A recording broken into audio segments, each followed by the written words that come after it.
Alrighty, well, it's 5:53, so we're going to go ahead and call a meeting to order. 5:33, sorry. I'm like, what? Wait, it's in here a long It's 5:34 now. Started. Our mission is to provide an excellent, equitable education in a safe, supportive environment so all students will succeed and contribute to a diverse and changing society. Erin, if you could call the roll for us, please. Therese Walker. Here. Tim Doran. Here. Rebecca Baxter. Here. Kelly Scanlon. Here. Annie Baker. Here. Brian Powell. Here. Heather Stewart. Jason Chassé. Here. Kirsten Bell. Here. Karen Blackburn. Here. Candace Duncan. Here. Shelby Fisher Salmon. Carol Jacoby. Lenine Livingston is excused. Craig Malloy. All right. Thank you. So this is probably the most formal part of the whole meeting, is to approve the agenda and the meeting notes from the previous meeting. So if someone would like to move to approve the agenda. Move to adopt the agenda. Second. Okay. Any objections? Seeing no objection, the agenda is adopted. And then approval of the minutes, although I think they're technically called meeting notes in here. Anyone want to move the...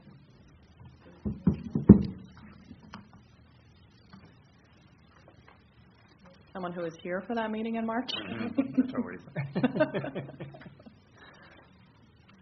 we discuss it, or do we have to move it first?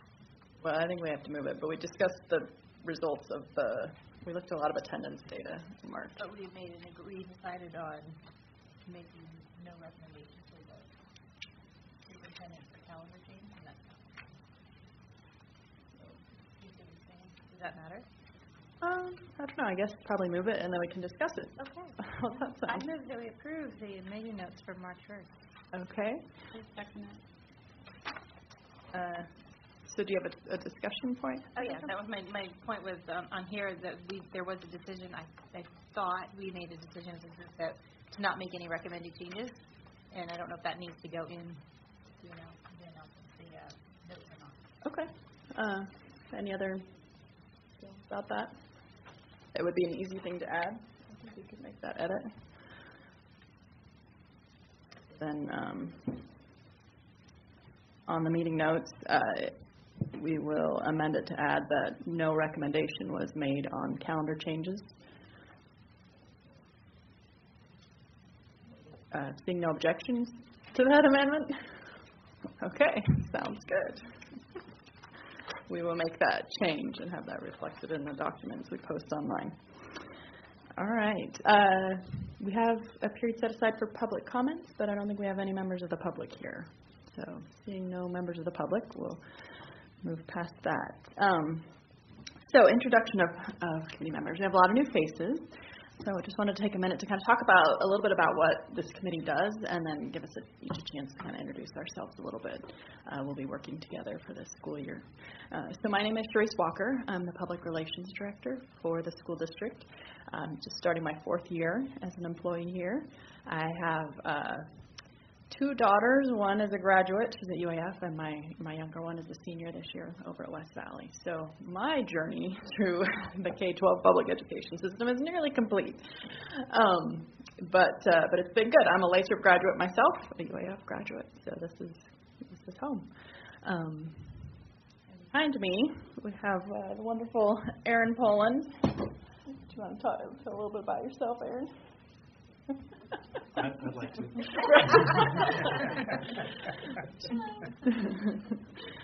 She offers support for our committee, a lot of the logistics support. She's the executive assistant for the superintendent, so we work in the suite together there. So how about if we start with you, Ms. Baxter? Go around this way. Okay, so Rebecca Baxter. I teach 3rd grade at Pearl Creek. This is my 13th year teaching, and I have just begun my journey in the future realm of being a parent for the district.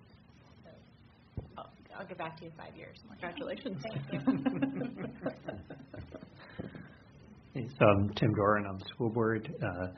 We've had 2 daughters go through the system and 2 grandkids on their way up, and been a principal in the district for a long time before that. So, yeah. My name is Candace Duncan. I'm a new parent member, and in my day life, I work at the courthouse. So, heard you talking about this jury trial. I don't work in criminal law. I work with families that are going through separation and divorce as a child custody investigator and director of the office at the Fairbanks Courthouse for those services.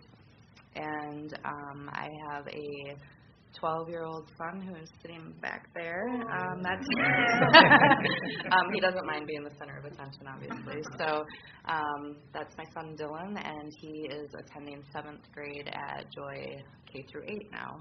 So he's the first wave of 7th grade at Joy. My name is Karen Blackburn, and I am a new parent member. In my day life, I work as a consultant for a few different agencies around town. I am helping them to build up their case management systems. As far as this goes, I am a parent of 3 students over at Barnett Elementary. I have a 7th grader, a 4th grader, and a 2nd grader. So I'll be here for a while. So I'm Jason Chasse. I'm a senior at West Valley High School, and I got this position because I'm also the student body treasurer of our school, and at one of the district meetings, I got elected to this position. So, yeah. I'm Kristen Bell. I have a few kids. 25-year-old that graduated UAF a couple years ago, 21-year-old that hasn't figured out his life, and an 8-year-old that goes to Watershed.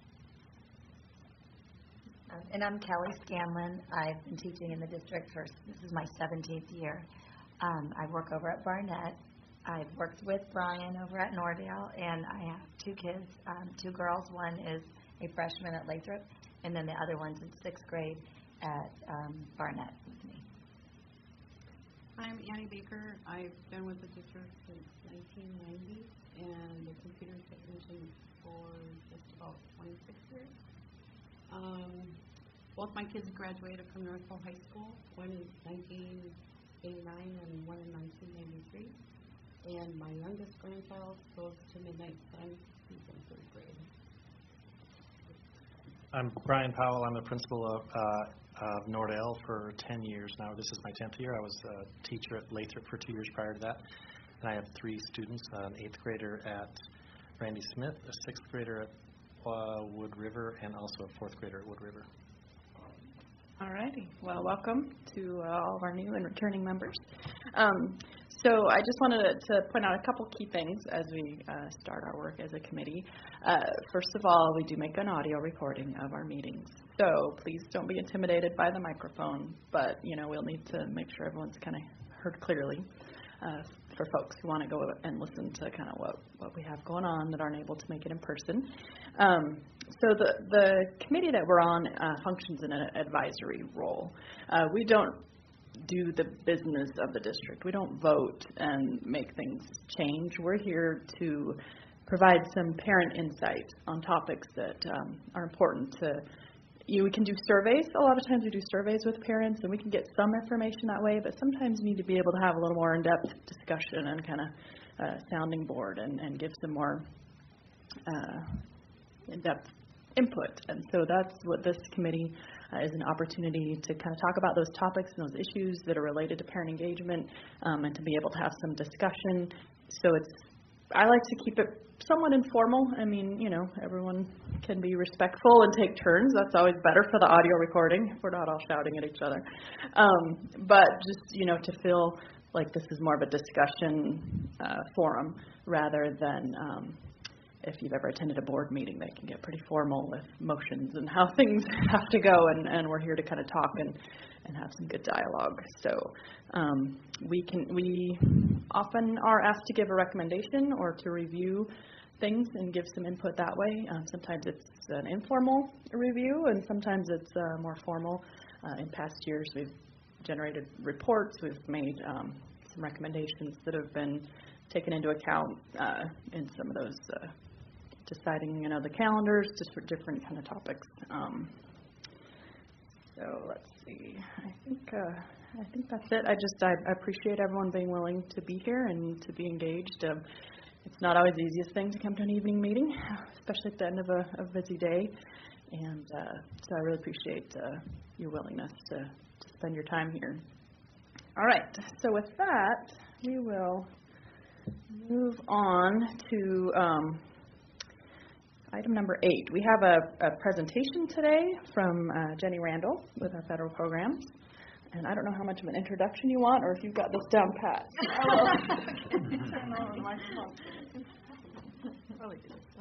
I'm definitely not used to using microphones so much. Well, unless I'm at a Title I meeting with 60 people in the audience. So I really, again, want to reiterate what Teresa's saying. Thank you for being here. This parent engagement, family engagement is really spotlighted and important, not just because it's important, but there's a real focus on how we are doing family engagement, especially in Title I schools. And so I appreciate very much that we have a Joy parent here, because Joy is a Title I school, and our Nordale principal is another Title I school. And so that additional federal funding goes to 8 schools in the district right now. And so I can just so you have a sort of a frame of which ones are the Title I schools. I have them memorized alphabetically. So Anne Wee, Arctic Light, Denali, Hunter, Joy, Nordale, Salcha, U Park. And so there's additional federal funding that goes to these schools that's funding additional positions, and part of their Title I budget is set aside specifically for Title I family engagement activities too. And so, but my purpose here tonight, so even though you might not be at a Title I school, and we also have this, I passed out a copy of this is the draft, at the family engagement plan. They actually, we have permission from the state, because in the ESSA law, the Every Student Succeeds Act law, they actually call these family engagement policies, which is really confusing because it's not a school board policy. Policy to us here has a very specific meaning about, going to the school board and everything, and that's not the intention or purpose of these. And so we changed that word policy to plan just to be better representative of what it's doing. And each of the Title I schools has one of these as well, and it's posted on their websites. And so the staff and the parents at those schools, they have Title I teams that meet to do their school improvement planning, decide on how to prioritize those Title I budgets, how to planning those family engagement activities. And this, essentially, a lot of what they're doing rolls up to this district level, because when they ask us, how do you do this, it's like, well, the schools are doing the work, we're helping the schools do this work, and then we're taking their input. So it really is much more of ground up rather than a top down kind of a plan, is the way we're approaching doing this. And so I'm not going to read all 11 pages to you. I will spare you the language of, Section 116 of the ESSA as amended kind of verbiage. But I will.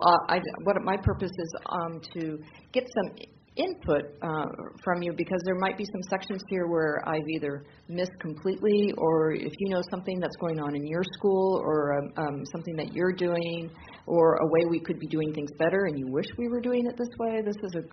That would be a great input for me to have tonight. And but I don't want to put people on the spot. If something comes to you to mind later, I'll certainly pass out my cards, and you can give that feedback later.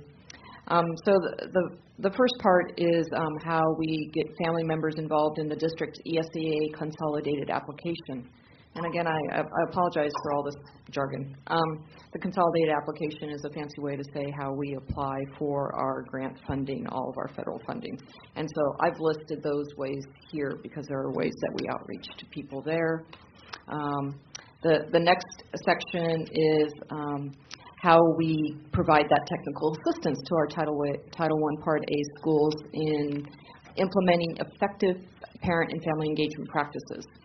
And just one way we do that is by having that Title-wide meeting in the fall where we focus on family engagement. We had 60 people over at Raven Landing on October 19th, and each of the schools had a team and had a focus on that. And then I go into some more detail. Yes. Yeah, and that's the most important thing too. Each school has a parent represented on that team, and absolutely, I'm not. If anybody was at that meeting, for example, do feel free to chime in anytime. I don't mean to monopolize all the talking here, and I was going to time myself. Do kick me under the table when I've gone on too long. We also have to coordinate with different programs.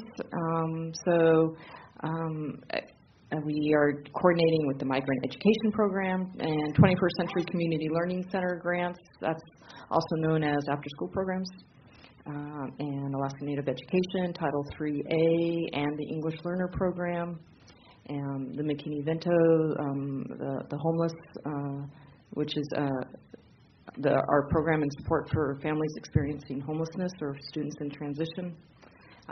We have a foster care program now, a liaison between the schools and students who are in foster care. So we do a lot of coordination there. They also are very interested to know that we are evaluating and how do parents help us evaluate this plan. And so I've listed some things there, and again, we fall back onto our Title-wide meetings. We do a data review and evaluation in January, and parents are involved in that process, and that's what sets us up at the Title I schools for producing a needs assessment. And then that needs assessment then informs us on how to provide technical assistance on doing family engagement, because we want to do family engagement that is tied to the needs, the learning needs at the school.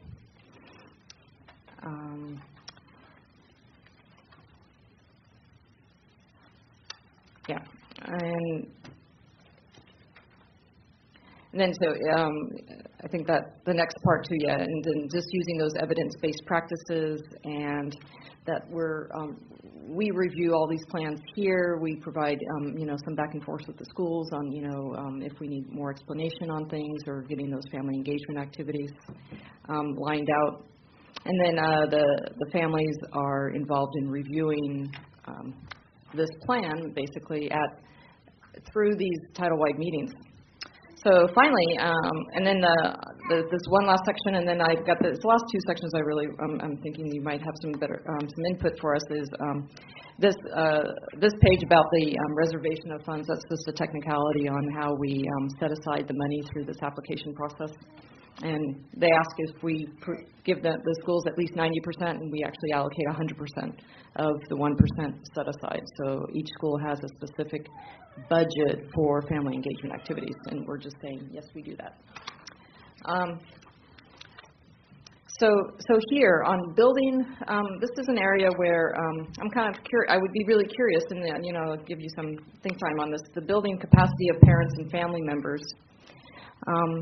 How are our schools doing in terms of helping parents understand challenging state academic standards? How are we helping parents understand their local assessments, monitoring their child's progress, how to work with educators to improve the achievement of their students, and especially then at the Title I schools, do they understand the requirements of Title I Part A?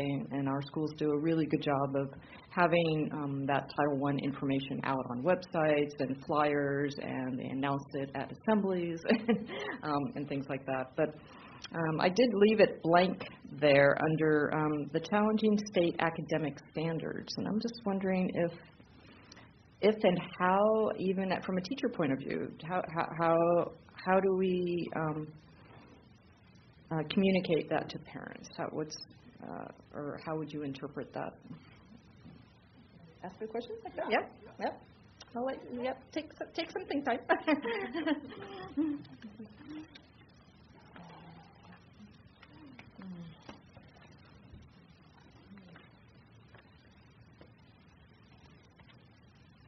You still do send out the parent curriculum guides? No. No. No. We get about 3 copies per building to share or something, so we crank out about 50 of them and give them to the parents that kind of ask. But we used to get we used to get 2 or 3 boxes of them and get them to every parent. So what we've tried to do, we've tried to do to cut down on the paper is just customize, instead of doing the whole K through, I think it was 12 in the book, right? We separated them into grade levels there. Yeah, at one point they did have an elementary one, and then they did. Maybe it is. But grade level, And we've tried to just cut down on the paper, but it doesn't go out even at our school like it used to when it was provided. I've been on I've been the parent representative for the Joy Title I district group, and it seems to me that we had, at one of the meetings, we looked at some of those curriculum guidelines that you're talking about, and one of the things that I had brought up, just parent perspective from Title I school in particular, is how parents can understand some of that terminology and jargon, and what does that mean. So challenging state academic standards, I think, begins with, do parents even understand what they are, and having it worded in a way that a reading level that can be comprehended from a non-educational person. Also one that's understood by educators. Exactly. If the educators can't understand, I don't know that the parents do. So something that's jargon-free or jargon-reduced would be, simplified, Does the state have a parent guide to the standards that's short? I don't know. I haven't looked at it recently. Shorter, but I wouldn't say it's any less complicated in terminology. Are you kind of meaning, though, like where it would say, by the end of 3rd grade, your 3rd grader should do this, but and kind of have basic expectations? Yeah. So those documents are out there, because we, at the last parent meeting on the 16th, when that was, for one of the grades we brought, they were converted into ICANN statements, and one of our parents said, I can understand that. Yeah. My kid can and I feel add 2-digit numbers. Does our district have that? Or I know I've pulled those from other districts. one of our Title I schools developed them, and we've been sharing them across the Title I schools. So I think they're out. Yeah, no problem. Does that get shared to the charter schools too? Because I'm just not familiar with. Yeah. If we're going to share them at all, they're I don't know system if as well. Okay. What might be really great, and when you're talking about saving paper even, is having every school have that link posted on their web page, on the front page. Give it out too if people ask, or whatever each school decides. But then to have that so parents can go on and say, oh, here's what my 3rd grader's supposed to do. That's actually better than the paper getting sent home, because that doesn't always get home. Yeah. Right. It seems like you could also have that then, laminated it for conferences. So when the parents come in, having ICANN statements, your student should be able to say, I can, by the end of this grade level or year. Right. That's great feedback. Thank you. That is perfect. Thank you. Really. Go ahead. Question? Yeah, keep going. Why do we use challenging state academic standards as opposed to just state academic standards? I think it's ESSA language. It's this terminology that the state and the feds are using because we're required to have challenging Like the new state improved, whether it academic is or not. standards as opposed to The harder one. unchallenging. Yes. Yeah. I have So, a clarifying yeah, question as well. go ahead. And I apologize, maybe I missed Mhm. something. When you guys keep asking for, are you asking for like the parent guide to the curriculum? Are you asking for something different? No, I think that's, so in terms of state academic standards, so what is your, Sorry, yeah. I'm sorry. You're going to, my memory disappeared once he came You're out. right, yeah. Couldn't say it. So standards are different than curriculum. The curriculum is Right. written to meet the standards. So what do we call it? When that it's across Common Core. So what we turned into Common Core is our standards. Those And are you're standards, asking yeah. for it in human language. Right. Right. Yeah. So we used to have that, but because when we transferred over to Alaska Common Core, yeah. we don't have that translation anymore. Is that clear? We do. We had it before, but it still wasn't even as simple as it could have been. Well, yes, because So I think that's what we were talking about. okay. Just because I'm like that's in my filing cabinet, I pull it out all the time. Oh, you do? So, Okay, yeah. So that's what I'm thinking you're talking about. So where is that? Is it? I have it. There's an Alaska English Language Arts and Mathematics Standards organized by grade level, done in January 2014 by the state of Alaska. So it is available at Alaska Department of Education and Early Development. Well, that's the one I found this fall. So there might be one, but I think that takes in the latest. So that's something to go off of. It's pretty easy to understand, but I agree that making it into ICANN statements that aren't, because we're not that different from Common Core, but enough. But kind of like the checkbox. I really like that. I mean, kindergarten really shows that. And I almost always, as a teacher, have wished, gosh, wish we could just have that for every grade, at least through elementary school, to say, hey, they should, this is what we're trying to get to by the end for your kids. So I'm also hearing, so this is also a request and a want from parents. This is something they're interested in having. Okay, yeah. And then I've listed some things else out in these boxes too about state and local assessments. Your sense that these things are being explained to you at school. This is another kind of open question. Are you understanding the assessments? There's any that are they, whether it's Ames Web or MAP or PEAKS, either they're discussed during parent-teacher conferences. Have you looked them up as a parent on PowerSchool? Because these are all static files available on PowerSchool, but I don't know that parents are going there and looking at them or making sense of them. The parents here, do you guys have access? Do you feel like you have access to those, like the math testing or PEAKS? And if you do, does it make any sense to you? I don't feel like it's that accessible. I mean, if I think about my sixth grader, I don't feel like, unless I go to parent-teacher conferences and they give me the printout, I feel like I have to do the backdoor teacher thing and do it that way, to access it myself through our school records. And I don't think MAP, even when a teacher explains it, I don't think that forms that are given to parents that are printed off from the company are very self-explanatory at all. Yeah, now that you say that, we got one for PEAKS, and it was so general. It's like literally 3 bar graphs and a percent. I'm like, what am I looking at? Yeah, let's dig in a little more. Like, Okay. It was very general. I would have liked something more specific. And as a teacher, I know I'm not on. Hold on. He's there. As a teacher, I would like it more, where I could say, okay, well, if your students are doing poorly in this skill, okay, then that's me. That's not the kids. I need to work on that. And you have to, I want to say it was over like a 300-page document that I would have to print or look at to try to get, and you have to go to every individual skill, and it was separated by every individual child. Now, is it possible that I just looked at the wrong 7 forms? Yes. But I would like to be able to have it a lot more standard, where it says, okay, your kid is strong here, but this is where we need to help. And this is PEAKS? This is PEAKS. Peaks? I don't know Yes. MAP. I Oh, know MAP, MAP. MAP, okay, MAP. I never see Peaks. Peaks doesn't break Peaks it has down. nothing. Yeah, for- yeah, Yeah. Peaks doesn't break anything down to No. anything specific. It doesn't go It down to really the. didn't help me yeah. at all. Okay, and that's why MAP, but then MAP can be so dense. MAP can break it down. As a parent, I have the advantage of knowing what to look for. But if I didn't have kind of the backdoor route, I would not be able to find it for my own kids.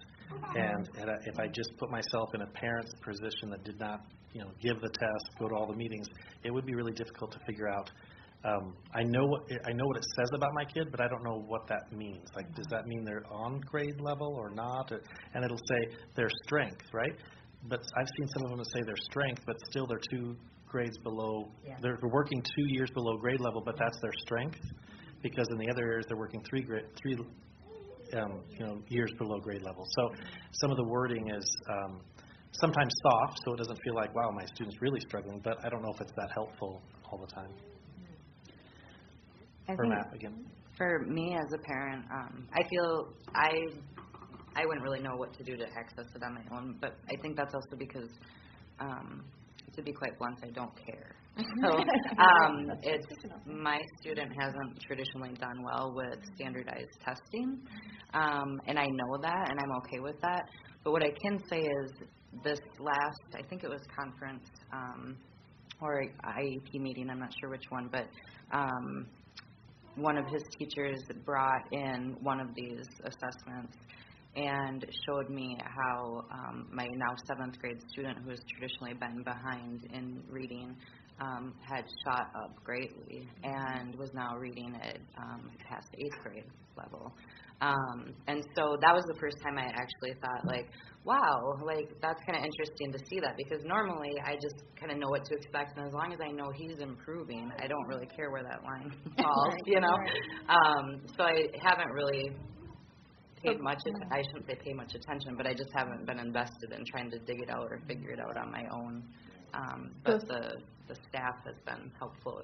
It sounds like the reporting tools themselves are not super helpful for parents on their own, but maybe with conversation with the teacher, And I think, and you're also speaking to the growth. Growth is interesting. Yes. So, yeah.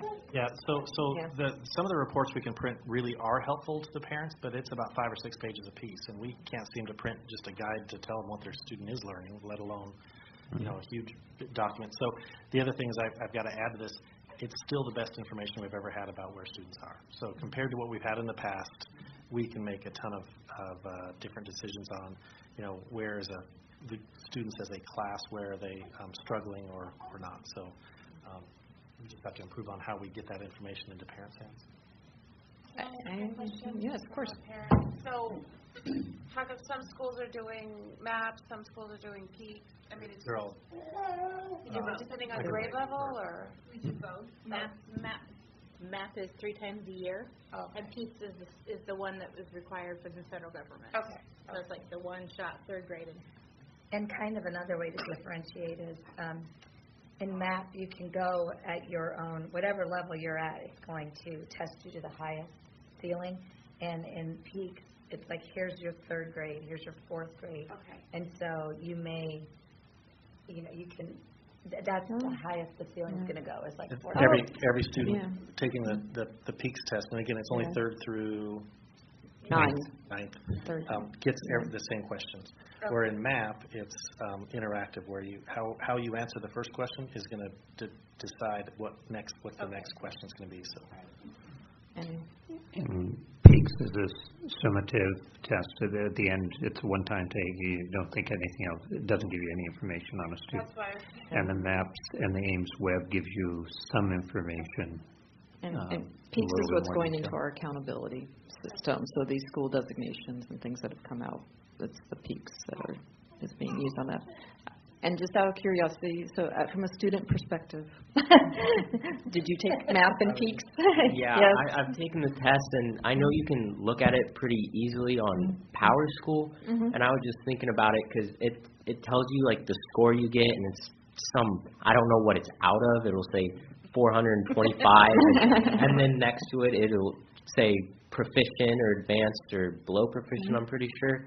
But, yeah, you don't know if you're at the very bottom of proficient or at the very top of it.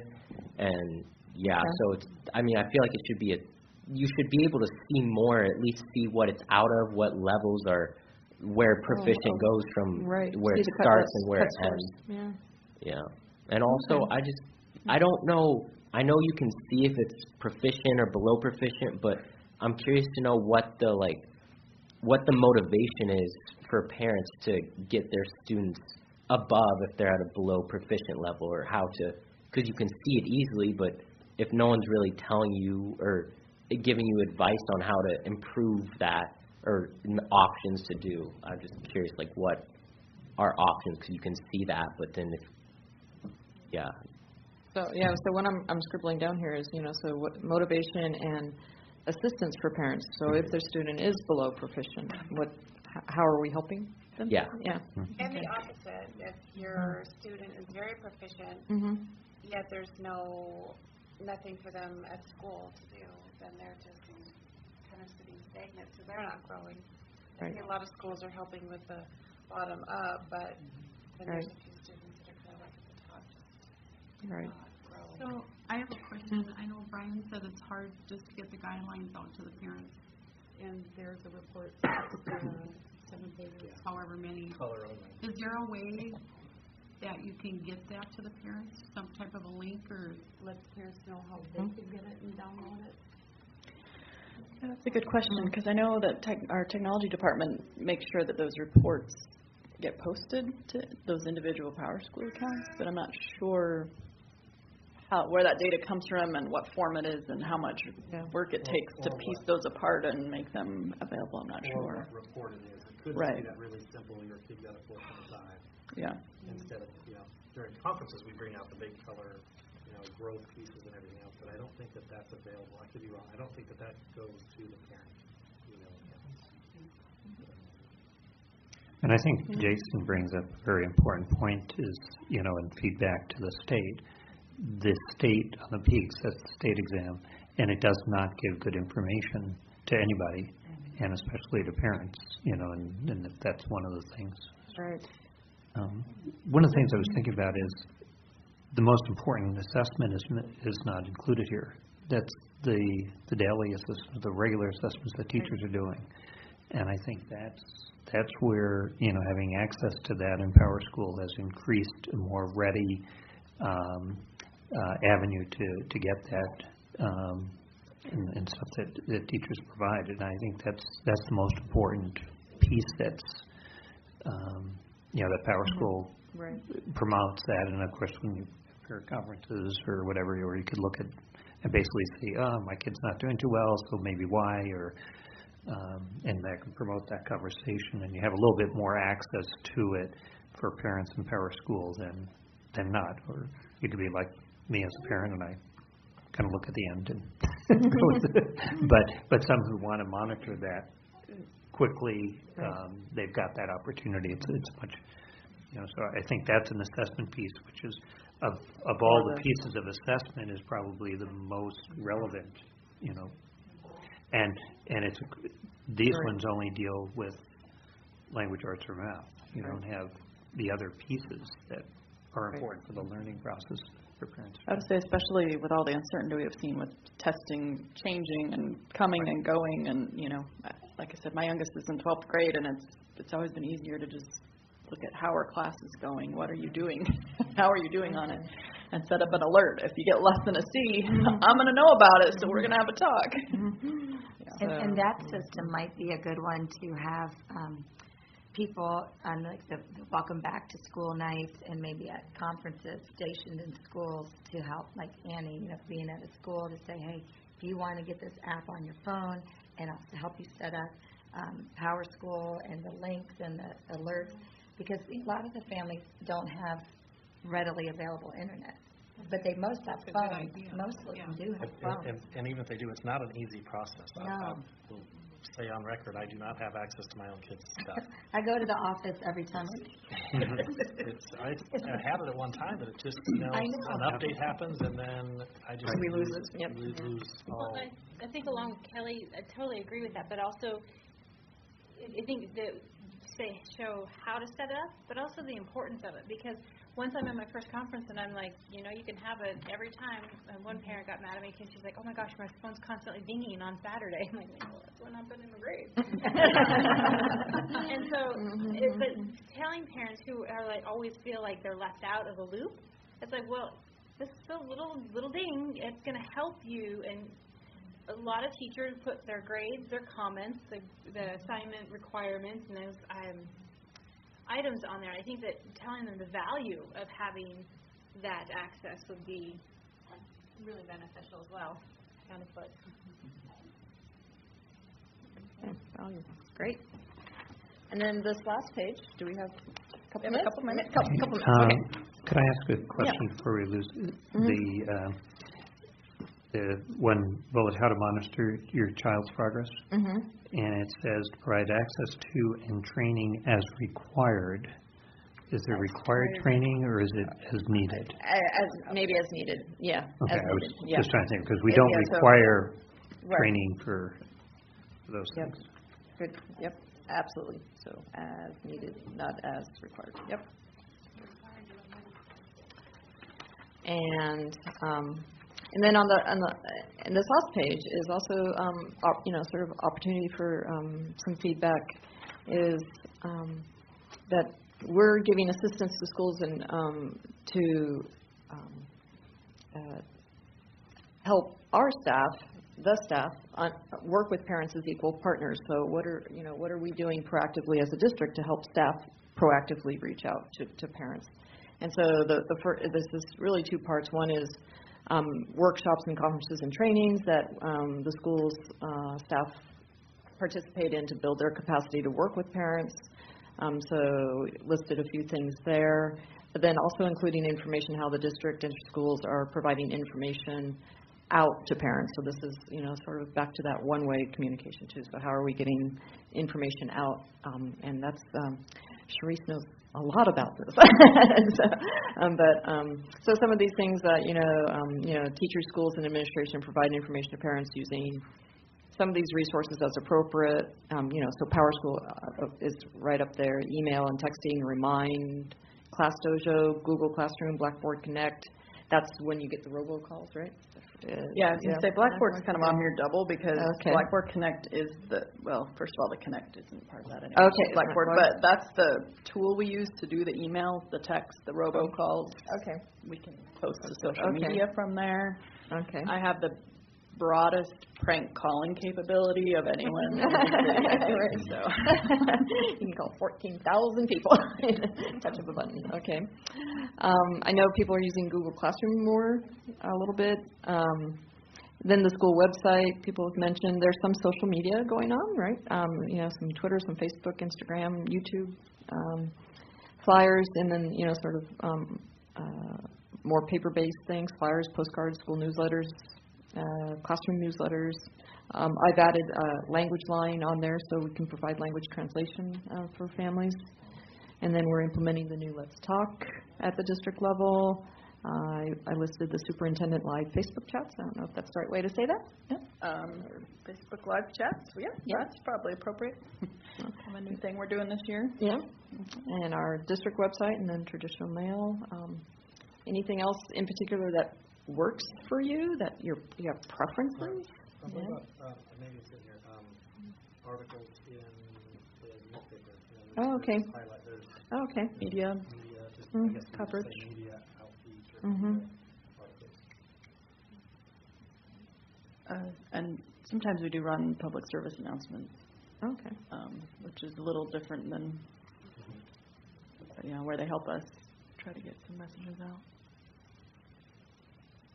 But that's usually like a district level thing versus a school level. Roundup, vaccinations, those kinds of things that try to. Yeah, I think the media coverage at schools, individual schools too, quite a bit. I mean, certainly from the district level, but the individual schools where reporters drop in and those types of things. What's our program today? Programs that need to be highlighted every so often, so new parents or people have forgotten, remember.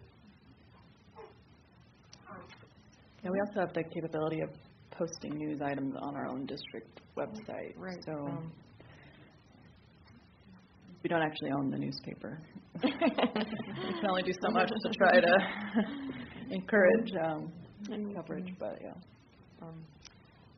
Sometimes With the TV people. stations and Yes. stuff, and Oh, they yes. do. Yeah. Yeah, Television. I think we have a pretty good rapport with our local Mhm. media, Right. you know, when we've got fun stuff interesting going on, they like to come out and do that. So.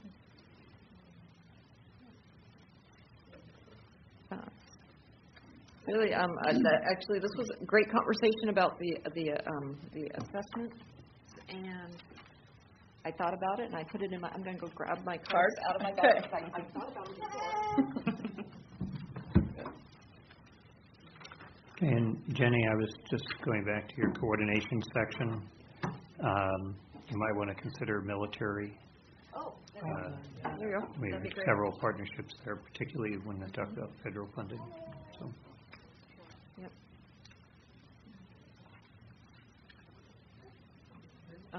Military, and there are some really, like I'm thinking of the DODEA grants and things like that. So, Head Start.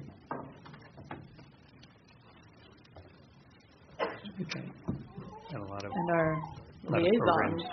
We've got a lot of programs and preschool programs and. I really appreciate your input, and that was great conversation about assessments.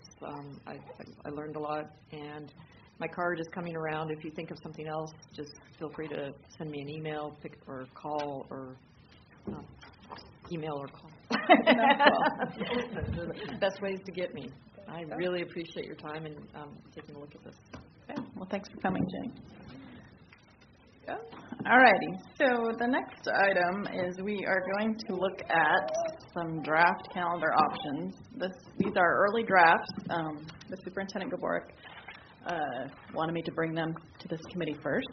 They'll be going to executive directors probably tomorrow morning to get some feedback. So I'm working on the 2021 school calendar.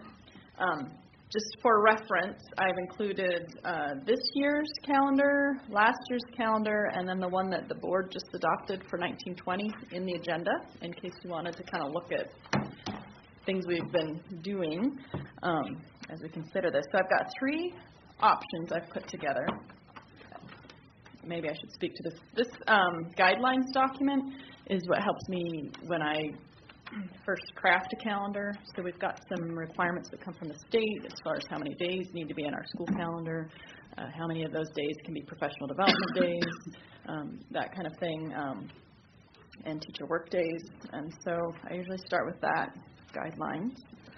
So I've put together 3 potential options, and like I said, these are early stages, so there's still some items to be finalized. And the biggest differences will be, you'll see, are on which days they start and end. So normally when I put together a calendar, I start the Friday before Christmas, and I count back about 90 days. We have 2 semesters. We try to keep them pretty equal, and we're shooting for 180 days total. So that's been where we've started. We like to end the semester before the winter break so everyone can have a relaxing time between semesters. So I want to take a couple minutes. And then on the back, I put together the draft calendar, and then on the back of that is a comparison of actual instruction days. We're able to have 10 days, and we use it for professional development and parent-teacher conferences that are part of that 180 days.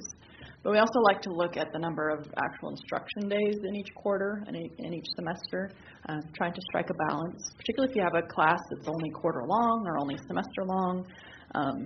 The teachers really want to get their equal time in there. And so that's what the comparison is on the back. It kind of says, okay, how many school days, how many of those are professional development or parent-teacher conferences, if there's any holidays, and then what the net instruction days are for each quarter and each semester. I know a lot of the parents at our school and even students thought it was odd to start on a Thursday and just have it 2 days of school, and they didn't like it. Even the kids were like, oh, we only get to go. I mean, I'm talking younger kids. The older ones probably loved it. But I I think it's odd to start on a Thursday. I see that as one of the options. Yeah, we Wasn't get a popular thing at our school. But we get a lot of. I mean, I would say the feedback on that is almost down the middle of folks who like having just start with a few days, dip your toe in the water. Everyone's getting used to getting up early, have the weekend to finish off getting those supplies, and then starting a full week. And then the others that are like, yeah, let's do a whole week. Let's get this thing rolling. So then there's that one right in the middle that starts on Wednesday. Might make everybody happy. I don't know. Also, for our high school students, anyone above a freshman, they don't come on that very first day. We do an ignition program. So you'll have freshmen, and then any students that are new to the district would come the very first day of school, do some activities, learn their way around the building a little bit more when there's not a school full of students, and then upperclassmen start actually on the second day. So, yeah, when we start on a Thursday, and then most of the high school students don't have to show up till Friday, I have kind of those feelings, but as far as end date goes, so when I look at the option 1, and I see that school gets out Friday, May 14th, I think, what a long week for those teachers, because those students are so ready to be out the door, I would imagine. And then when I look at option 3, I think, so the last day is Tuesday, and then I think for students, what is it worth going in Monday and Tuesday, I mean, other than last day of school parties or things like that, which could make sense, but and you see that with elementary, secondary, and high school, they're taking finals. So those are big days. I'm sure Jason can talk about how big those days are. I feel like it'd be helpful. I mean, I've always liked it having it split up against the weekend, or at least maybe the last day being on a Wednesday, because then you get that extra time to study for your finals. And I mean, because if it ends on a Friday, like you were saying, I mean, that's a rough week for teachers as well as for students. I mean, because you're studying and you got final after final after final. So I've always kind of either liked it broken up a bit, or. So how are I haven't had a high school student yet. So how are finals structured at the end? Do you have the last 3 days of classes are all finals? Yeah, the last 3 days of classes are finals, and I'm pretty sure all the schools in the district are the same, where you have the first period and fourth period finals one day, and then second and fifth the next day, and then third and sixth on the final day. And it's the last 3 days of school. Okay. And they're all early outs. Okay. So, Rebecca, as a teacher, what do you prefer? Well, it's funny. I was just having a conversation with other teachers about this, and we just look at April, or from March to May. There is no breaks for teachers or kids. And I was just circling for professional development or part days 4, 3, 3, 0. And that end is such a hard push. And I teach 9-year-olds, and it's challenging for them. But then I talk to a high school teacher, she says it's just too much. And because it's there's no okay, well, let's just get through these couple weeks, and then we'll have an early out and get rebalanced. And it feels like we're heavy on professional development days in the beginning, when we would rather have that time before the testing. It does seem it's heavy in the beginning. Well, because there's 0 in this fourth quarter. And so me personally, I do not enjoy it, because it's spring. Kids are getting out and they want to be done, and there is no respite. And I would rather, like I said, spend my time, especially since 3rd grade is the first grade for testing, or state testing, that when we have all these professional early out days, I'm thinking, oh my gosh, I could have been spending my time working on these standards that were going to be tested on in April. But then after April, it's okay, well, those would be days when it would be good to have early outs, because, we've got as much academics in them as we can. Now we can, of course, I know you don't want to wait till April to learn how to log into the new Power School, but that's my personal opinion. But I also think that for years and years and years, I've come to the conclusion that it's going to be crazy at the end, no matter if the end is on a Tuesday, a Wednesday, or 3 weeks earlier than what it is now. It's just, that's how it is. And I don't think it's ever not been that way. because people are excited. I advocate that we don't tell them when the last day is. They just show up one day and we Right, send all their and stuff we're not out. there. Right? I like that So even just better. erase May because for the same reason. You know, my staff for sure, and a lot of parents have liked the Wednesday start because they do 3 days Yes. and then even break. And I agree with your comment. Maybe the third one is that we're a full week. A full week can be pretty tough, Really and then tough. just having 2 days seems like it's crazy. But moving, it seems like if you start on a Wednesday, it completely controls that May. Is that correct? Your first day controls your last day? Right, because we don't add anything to the winter break. Like we put that end of the semester right at that winter break start. And so, and we do have more professional development in fall semester. I think that theory behind that is, get the training in and get the most out of it for the school year for teachers. We used to have a day at the very end of the school year, which a lot of teachers said this is the biggest waste of time. There's transfers, you forget things over the summer, we're kind of burnt out, and so we moved that to the fall because we were like, well, let's, make sure that everybody's feeling like they're getting the tools and the training that they need for the school year. So that, is one thing that you could potentially play with to move the end date, but they are very, very closely aligned, that beginning and ending. We don't just add days to the winter break because that has salary implications for classified staff. And I think something that'd be the most helpful, talking about what Rebecca said, is that if we could in any way, we have all of April where all the schools and the end of March for the MAP testing.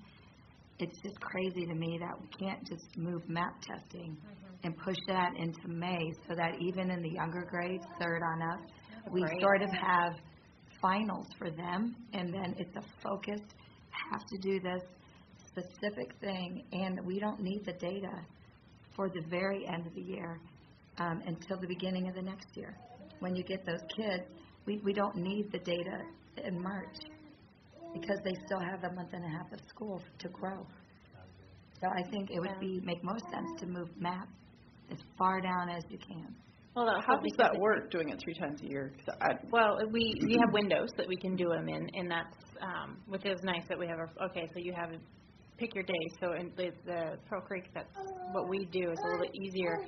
I know that for some reason I wasn't around for state testing this year, and at my new school, but at my old school, they shut the entire school down. So K through 5, there was nothing to be doing except for that testing. And so it wasn't just 3rd, 4th, and 5th graders. It was kinder, 1st, 2nd, 3rd, 4th. And it was like the whole school shut down. Well, at the time, it was 3 days. Okay, we could handle that. Well, now it's a month plus of peak. Or first you do, well, depending on the window, you either do MAP or peaks. And it's like the whole school, like the technology is all being used, the Wi-Fi, teachers, trying to do their power school camp because the bandwidth is, I know they're working on these, but it's just like, holy cow, the whole world stops for a month. And, you've got people who like, I can't take a day off because, I've got testing. And it's like, in the spring, things are happening and you need a little day off, but if you can't have a day off. Principals want some of those teachers to take a day off. Yes, exactly. And so I just look at that huge chunk, and every year we do a heavy sigh, like, oh boy, here it comes. It's like, we try to get, I just keep going back to it, try to shove as much stuff in, and that week after spring break is like, okay, it's my last-ditch effort to make sure that these kids are prepared, because this test reflects on not just me, but my students in my school. And it's a lot of pressure, because they show people your scores, and it's embarrassing if you're the lowest teacher in that grade level. It's not you, it's not the kids, it's just how it happens, but still, you want every chance possible. And that's literally, it's like after spring break, it's just get ready for the test, take a test, be prepared to get ready for another test, learn how to type so you can do the test. Oh, hello. Well, I'll have to ask, because I know that those testing windows, like peaks in particular, are set by the state. And I'm not sure. I don't know why it's so early.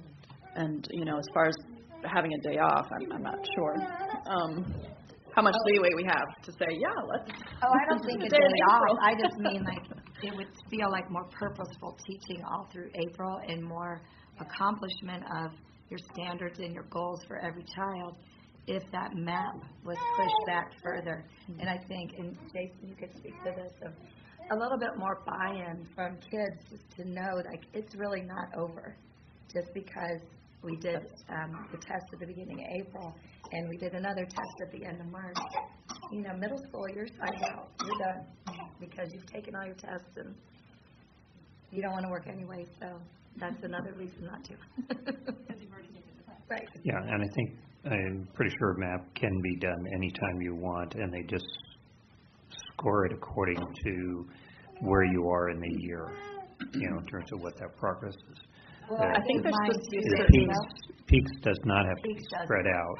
But Yeah. I gave the third graders map yesterday, and I already have the scores today. Right, So right. quick. But when they sort of, Yesterday, third grade math. But the yeah, second math. but the comparatives, I believe, are done, basically they can do it any Some break. because they've Right. got so many kids taking it. Immediately. It's done. I know you get the results right away, but in terms of how it does comparisons, like where they're expecting you to, child to score, is, it doesn't matter, because they just, wherever that is in the year, they can do it. How many, You know, weeks, so- how many weeks of instruction? So, because Yeah. it's comparing it to those other 50,000 or 150,000 kids that took it. Right. So they just kind of prorate when they're taking them, I think. But it's also a company that tells us a lot what to do, and we're the ones paying the bills. So Yeah. Mhm. But isn't the district the one that decides the windows? Well, I don't, not always. The company before this had very set, like, what was it? It was not, Just the it was reading. AMP. The reading stuff we used to do all the time. Are they aims? Ames was very specific about when you could take it or not, so I don't know if that's, I'm trying to find the testing data. Yeah, Dibbles was not. Yeah, and I think the peaks thing should be more, it doesn't need to be spread out, but it's whether you have the devices, because it's based on that now more than, and whether the system's working. But they should be, by this point, we should be at a point where we should be able to tighten those a lot more. But I know when we started spreading them out, it was because we didn't have the devices, and so they had a, Through the district, yeah. some schools. I can definitely do some follow-up questions about that. How much leeway we have in those windows and. I think that might alleviate some of the frustration of that huge quarter of all, because that's all it is, testing. And then the high school students do finals after that. So, and they'll say, isn't there another one? Oh. Yeah, we have one. Isn't there another one for like PSAT or T's or work T's or Yeah, something like that? there's a lot. I know, like, near the end of your, well, I was just looking on Power School, and I remember, like, 2 or 3 years back, they didn't do the peaks testing because some drill and just broke a cable. And because I took the peaks test in 10th grade. And does it go up that high normally? That's the last one. Or was it? This last spring, they only went up to 9th grade, but in the past, they've gone up to 10th. Yeah, but yeah, I mean, like she was saying, it's kind of hard because, yeah, you focus on taking your SAT, and like the juniors mostly, but I guess they're not affected by the, Right. so I feel like that's not too big of a hassle because, I mean, I still took the PSAT as a sophomore, but I know, like, it's even, like, advertised. Like, I do the announcements for my school, and, like, for PSAT, it says attention juniors. So it's more focused on the upperclassmen, so I don't think that necessarily affects them too Yeah, much. seems like you kind of move out of the state testing into the SATs, Right. ACTs, AP classes, AP things that exams, have their yeah. other testing. And just for one of the, if I might have, like, understood it wrong, but for, like, the, for being pro having the test more in the, like, near the end of April, beginning of May, was that because I remember hearing someone maybe saying that it was because once you take that test, you feel like you're done and you don't have to learn anymore. I mean, I guess I could kind of agree with that, but whenever I was taking the test, it never seemed like anything official or big. Like, I didn't think it affected me at all, and I mean, I've never really understood or thought that was seeing how I'm doing as the whole year, and it never made me feel as though I had to stop trying. Yeah, that's just my opinion. So do you remember getting your, I'm glad to hear that feedback. Do you remember getting your tests back in any reasonable time, though? I mean, not necessarily. I mean, for all of these tests, the maps and peaks, it's never been a major part of how I feel. Like, because if it's just, because everyone says it's just to see how you're doing, it's not affecting anything. So, I mean, since I was a kindergartner, or whenever I first started taking it, 3rd grade, I've never really thought of it as a big deal, I guess. Like, I've never been anticipating getting my scores back or any of that. Like, now I'm much more focused on my SAT and ACT because that's affecting my colleges that I'm going to. But these tests, the maps and peaks, it's never been a priority to see scores or see how I'm doing. I mean, I feel like getting an H or an A, and that's more of a priority than any of these standardized tests are. Rather than having a 480 and not knowing what that means. Yeah. And I was checking on it too, and it says national percentile if available, and that would be really helpful. And almost none of them were available. It was just 0 throughout the whole thing. There is none. Yeah. On the tests. On these tests, on the peaks, there is no national percentile. So, I mean, is there any other way to look at those besides PowerSchool? Because I was just looking, and it just says one random number and then proficient or advanced and nothing else. I mean, no, they're not normed. No, because aren't we? So there's nothing. Two of us taking it, isn't it? There's one. Well, for what? It depends. The peaks is only given in Alaska. Right. Yeah. Now, the questions are used in other states because they just pulled out of the states, but there's no norms to it, and there's it's not compared to anything. Yeah, and I think we've drifted off the calendar to testing. But my wife is an English teacher at a high school, and she'll tell you that some of the kids are like, I'm sure it's not you, will just say, I don't even pay attention to the test. It means absolutely nothing. So I'll just put the same letter down. It means nothing because I'm studying for the other stuff. And so, but the school is their score is based on how it's done. And I think that I don't know exactly how to fix it, but there hasn't been a connection, a good connection made to, do your best. We try to. We give them snacks and everything. Like we're trying a couple different things at Nordell this year, and we have the second one to see if it's working. But there's been a disconnect with these standardized tests, and they've always kind of had it's been a dirty word in America and in some households about the standardized test. Don't worry about kiddo. Make sure you're getting A's, and then you're going to be okay. So it's hard to use that data sometimes as well. I remember and they do have. I mean, maybe this is just the only time it has an effect, but I remember in middle school, 7th grade when we took, I don't know what test it was, Terra Nova or one of those, your English score affected, because I remember in 8th grade I was in the advanced English, so it does have an effect, and I don't know, I kind of don't like that, I guess. Like, I don't like the idea of kids, like, I don't know. I feel like you should still be pushed a little bit, even if your test scores aren't adequate, because I know some of my friends, they did well, but maybe not their best, and they didn't get into the advanced English class, and they very well could have. And so, I just don't like that. If you don't get advanced, you can't take that class and can't push yourself any more than you would in just a regular class. And I'm pretty sure that same goes for... I remember are they still teaching Algebra 1 in 7th grade? They are, because I remember I was supposedly the last. If you get a certain score on a test. Right, and so That's not completely true, but what you say is very valid, and it's one of these things that educators have been kind of bouncing back and forth forever. Is how much do you allow a kid to be pushed if they didn't make the score? And it's exciting that you kind of at your age already feel that like kind of injustice there with these scores. So appreciate that. Coming back to the calendar, sorry, Appreciate that. the good discussion though, and an important one. Right.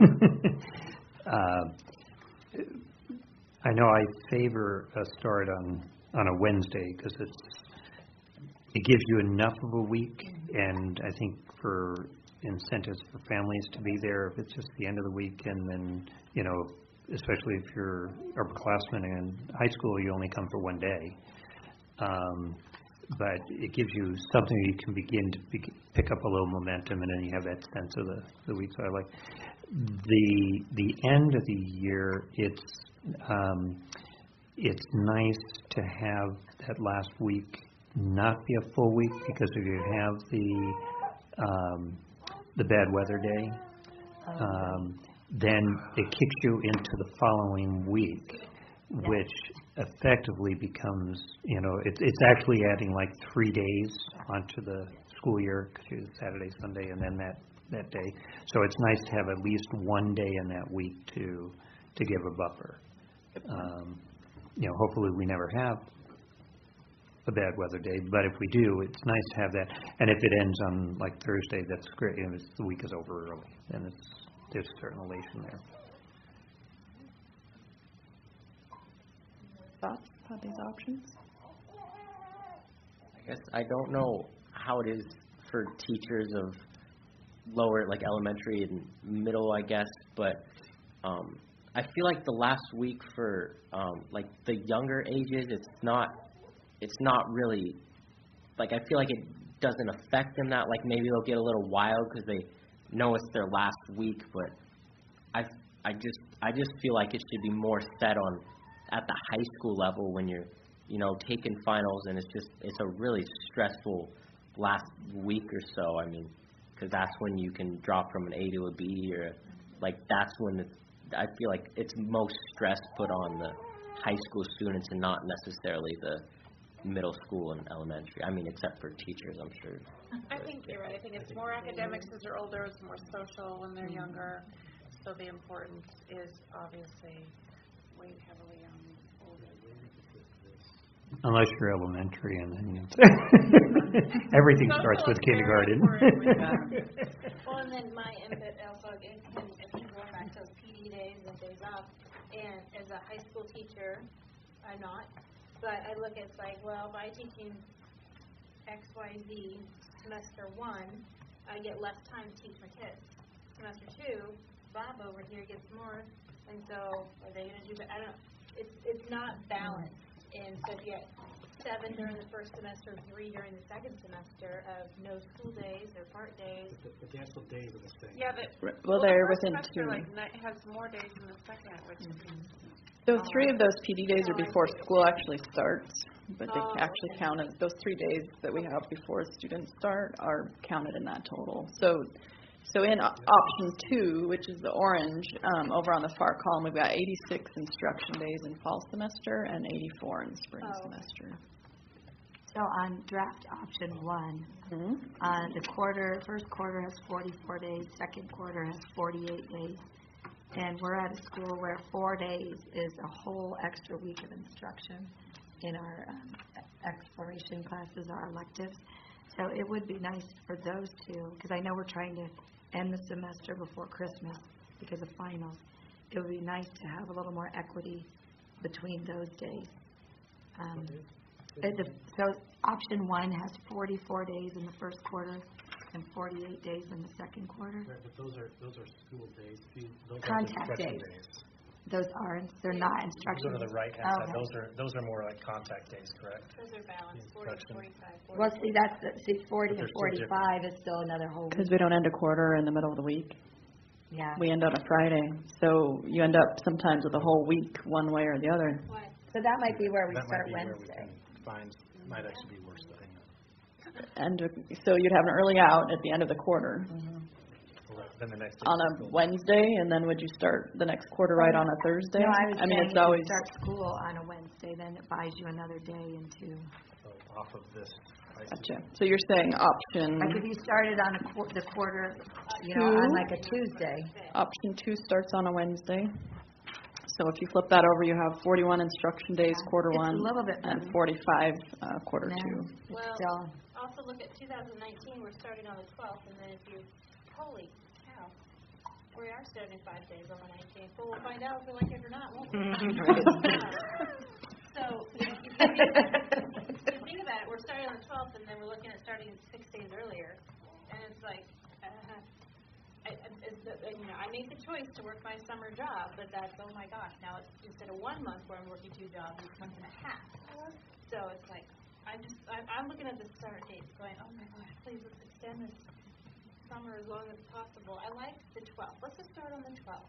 And of course, I'm looking at the teachers. Yeah, I was like, yeah, students starting on the 12th doesn't mean teachers No, start on the 12th. if the kids started on the 19th, so that would just be 2.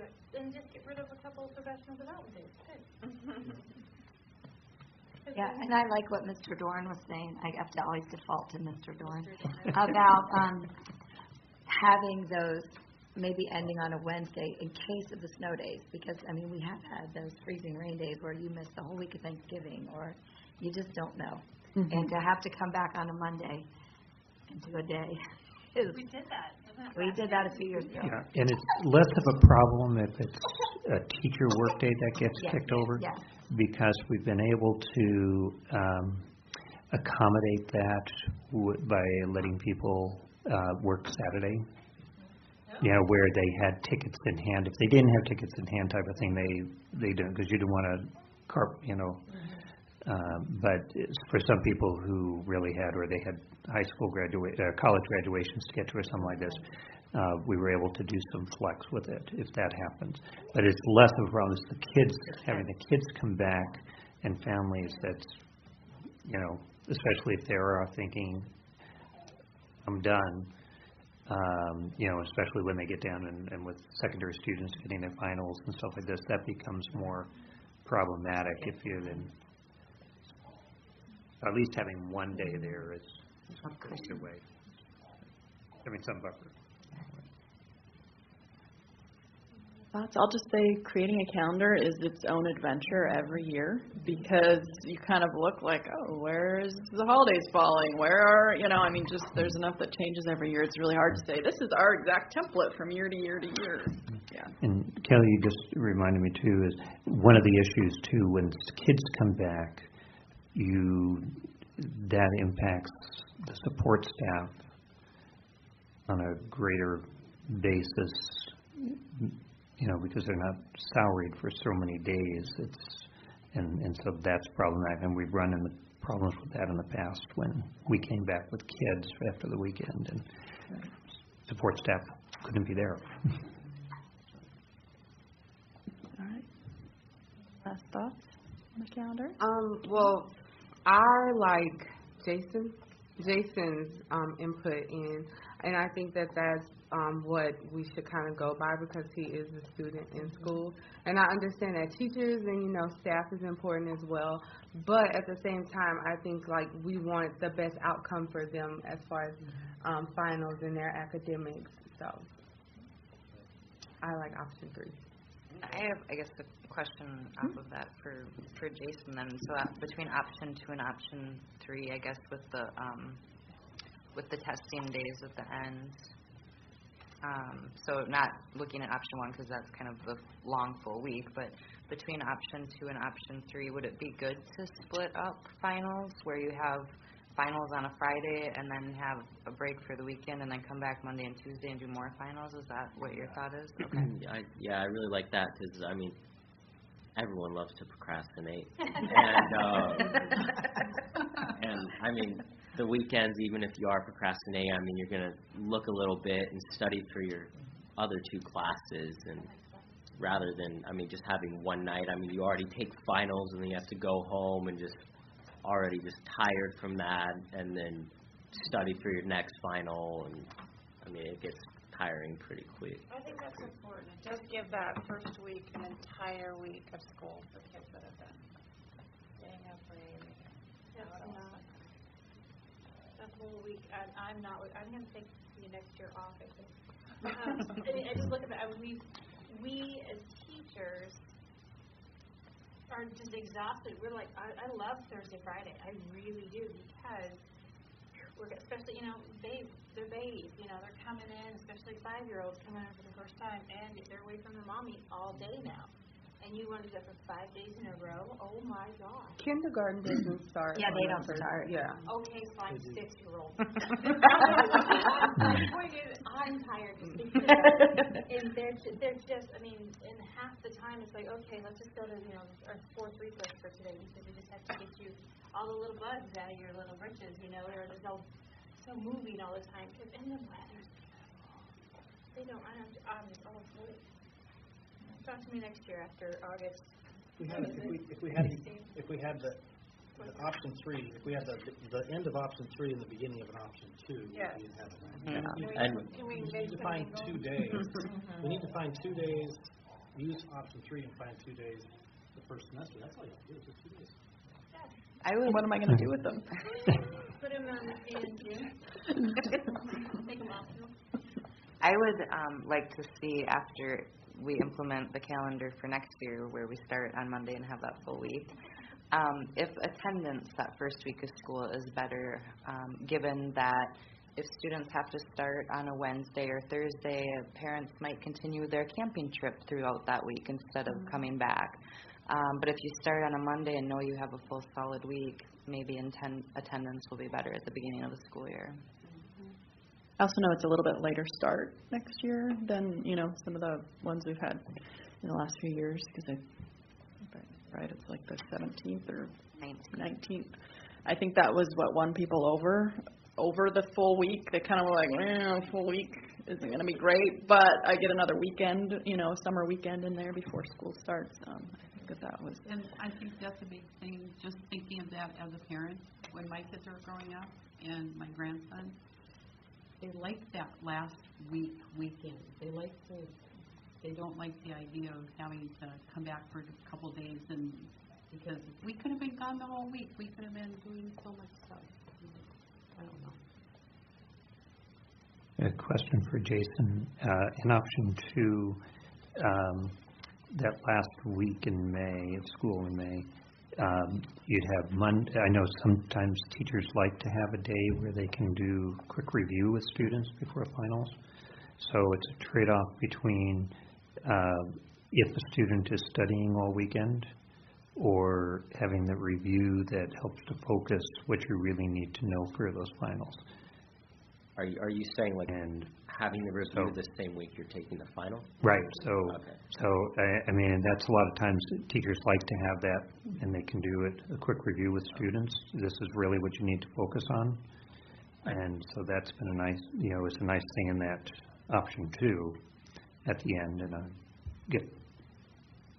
from a student perspective. I definitely agree with that. It's helpful to have everything in your mind that last day, and I wasn't really thinking of that, and now given that, I feel like option 2 is a pretty good option. I definitely like I definitely like the Wednesday start. Yeah, don't switch for us. No, I know. I'm very persuasive. I've been before, just thinking about it. Also, it's really both ways because of the procrastination. A lot of people won't necessarily study until Sunday night, and then might forget all that review. But I've always been one to kind of focus the most during that review that last time, and then but that's just me. I've been one for cram studying, and that's worked out really well for me. But Can I ask a procedural question? Mm-hmm. On the day of, so let's pretend your last full day is the 10th. You have all of your classes you're about to take final in, full class all day that day, and you can cram in all of the study. Wow. Yeah, and that's where it's at. Every class. Yeah. So the last day of what it's always been, I'm pretty sure, is the last day before you start finals. you get 1 through 6 classes, and I mean, Just the last day or the last couple days before? Do you remember? I mean, I feel like it's been different. It might be the last 2 days. You go every class. I mean, think it just kind of think depends really on how many days depends are in on- that week, and depends on the- just depends make on the equal Yeah. class time. Yeah, they're all in the Yeah. same, yeah. They're all in the Oh, same. all the high schools. Yeah, and I think it really And does Monday's a depend on. day anyway, isn't it? It really does depend on it depends on how the schedule is. I mean, for the Tuesday schedule, I mean, that would be nice to have, because then you have Friday for the 1 through 6, and as well as Monday for the 1 through 6 to have, and then now looking in option 3, what they most likely would do is have your the regular 3 block days, and then Thursday would probably be the only day that you get all 6 classes. If they just do it so it's even. They're really big about making sure there's equal class time for all periods in high school. That's tricky when we have one day where they're out that week, and then they have to figure out, okay, how's that going to work for? Yeah, honestly, and taking all of that into consideration, I'm definitely kind of leaning towards option 2 now. I'd like to piggyback on that too, and I mean, one thing that would concern me about splitting up finals for high school students is just some kids come from chaotic households during the weekend, and so to go from a Saturday, Sunday of crazy home life to jump into Monday, Tuesday finals, I think it'd be better to have, as you're talking, having that at least one day of instruction and cramming and snacks, food, whatever, some encouragement. Normalcy for a day. Yeah, School tutoring. right, exactly, and have that be an opportunity before jumping into finals, I think is important for some I households. think you should have finals on the 14th, the full day on the 17th, and finals on the 18th. That way you get that whole day before finals. I am not a good test taker, so I'm keeping me excited thinking about this. Alrighty, well, I think this is all good feedback. It seems like options 2 and 3 seem to have kind of the most preference around the table over option 1. And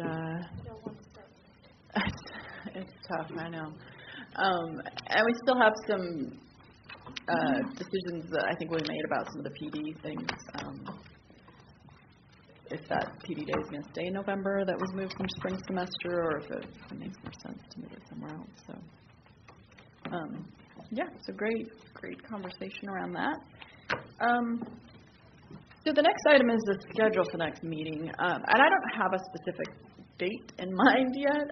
We're probably going to shoot for about quarterly, so I'm imagining it's going to be January or February time frame.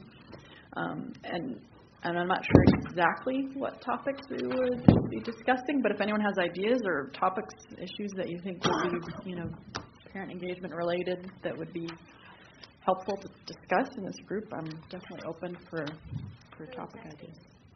Test days? Testing is definitely a hot topic. Yeah.